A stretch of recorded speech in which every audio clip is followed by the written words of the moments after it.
Luan, it's Aiden. Come in. Luan? Come on, Luan, answer me. You there? Ah, great. I fixed the transmitter, and now you go radio silent.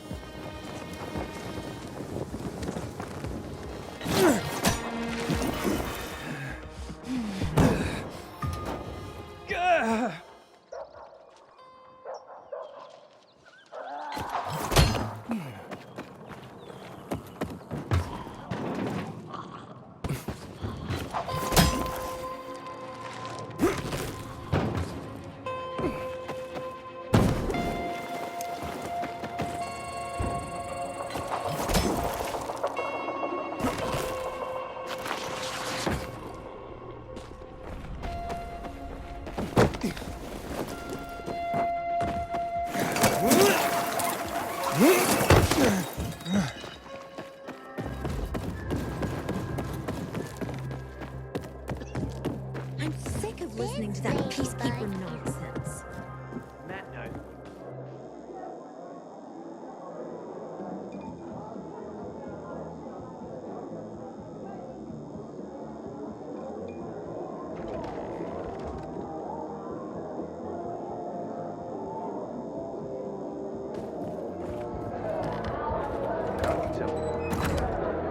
She's still saying that. This is Frank on radio. You're a neighbor. Talk to me, Frank.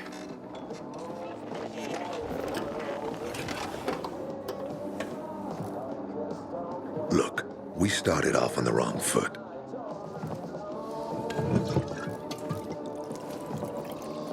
I'd like to correct that mistake. Have a drink. Yeah? For me. Frank, I really don't have time for this. I have to find another way to find my... Just listen.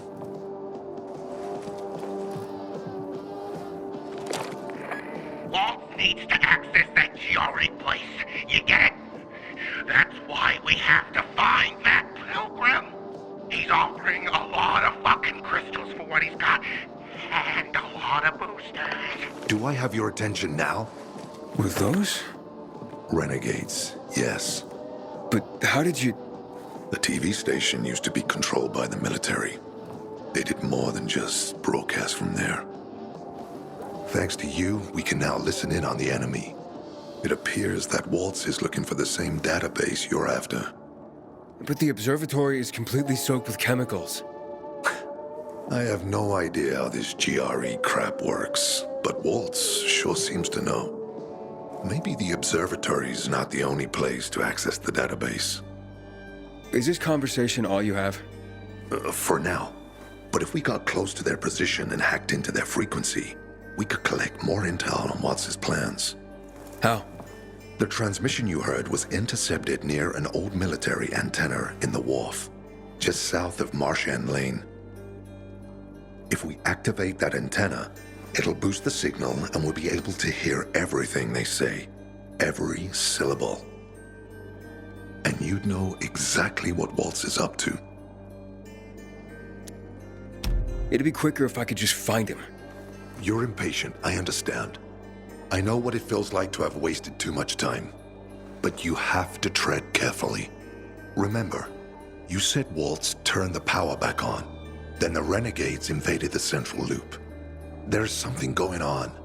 So best to collect as much intel as we can before you confront him. So, you think Waltz ordered the Renegades into the central loop? Well, until now, the Colonel kept him on a short leash in his stronghold. But the savages we've been seeing lately, what the fuck? Something must have changed. One of the PKs told me that Waltz is after something called, X-13. Doesn't ring any bells. Tell me more about these antennas. The military installed them on the tallest buildings to blanket the entire city.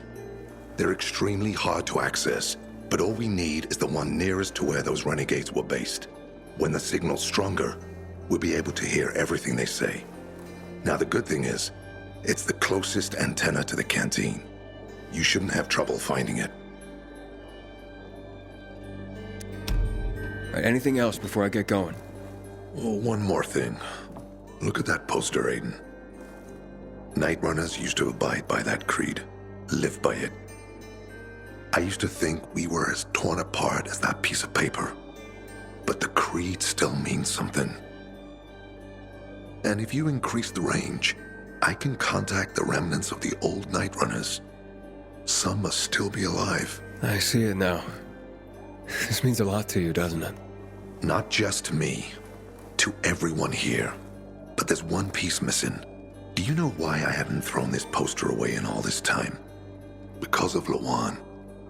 When I saw her for the first time, she was maybe, 8, 9 years old. She was barely alive. She looked like she hadn't eaten in a year. And she was trying to help some kids get a crystal back from the thief. The guy was threatening them with a knife. He was twice their size, stronger, and she jumped on him, bit his hand so deep that his screams were heard as far away as Old Villador. After that, she gave the crystal to one of the boys and left. She didn't get anything out of it. She didn't have to risk it. I looked at her and thought, this is all we have left. As humans, we can fight one another. Everybody just for themselves. Or, no matter what, we can stand up for each other. Then I wrote down this credo. That little girl helped the Night Runners become who they were for years. And if we are to be reborn, we cannot do it without her.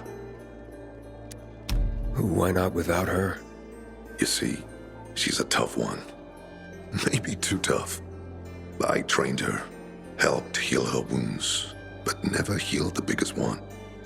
Revenge. She's built a mighty thick wall around herself. Can't seem to let go of her anger. If she doesn't, it could destroy her. I know. Drunk calling the kettle black, right? I'm in no position to judge, Frank. Thanks. Lawan's so fucking obsessed with her kill list. She needs to throw that damn thing away. Otherwise, it'll kill her. Let's hope she's better fighting them than I am. What are Lawan's demons?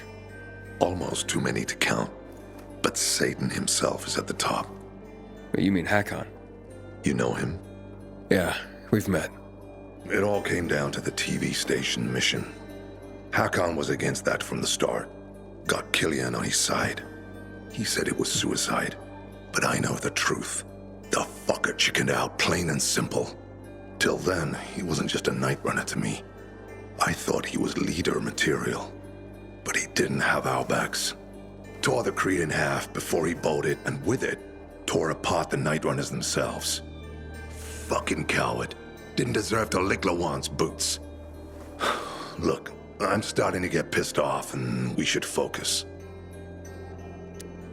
What about Hakon killing Lucas? That took some balls. Sure, but they weren't his balls, they were Waltz's. Hakon's just the guy's lapdog now. Sit, roll over, assassinate. That's true. Neutered dogs are even more obedient than they were before. Exactly. Okay, I'm on my way. Then go get him. I'll be on the radio. You remind me of Lawan, before she became obsessed with that goddamn hit list of hers. I'll get ears on the renegades for you. I'll find out what Waltz is up to. I promise.